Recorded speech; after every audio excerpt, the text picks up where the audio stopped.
dugo sa dugo, buhay kapalit ng buhay. At hindi sila makikipag-areglo.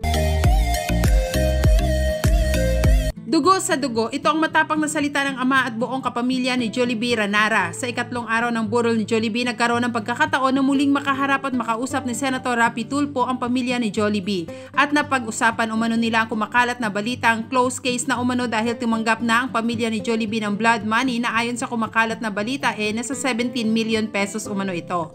Diin ni Senator Raffy, wala po itong katotohanan, kung meron man hindi ito tatanggapin ng pamilya. Dahil mula sa asawa ni Jollibee, ama at ina niya, iisa ang sigaw nila. Dugo sa dugo, buhay ang kinuha, buhay din ang kapalit.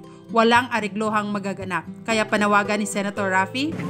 Nakausap ko yung pamilya kanina doon sa loob at napag-usapan namin yung tungkol sa kumakalat na balita na sila raw ay inoopera ng blood money. Walang katotohanan daw po yun. And nagbitaw po ng statement, yung magkaisa po ang boses silang lahat, yung father, mother at saka yung mister, na they will not accept blood money. The exact word of the father is dugo sa dugo. Ibig sabihin, hustisya, buhay kapalit ng buhay. So, kung ang parusa ay bitay, bitay, so be it. At hindi sila makikipag-areglo. Na daw po, pakiusap sa mga netizen, stop nyo na po yung pagpapakalat ng chismis tungkol sa blood money na sila'y sinusuhulan, na sila'y tatanggap ng blood money because there's no truth to it.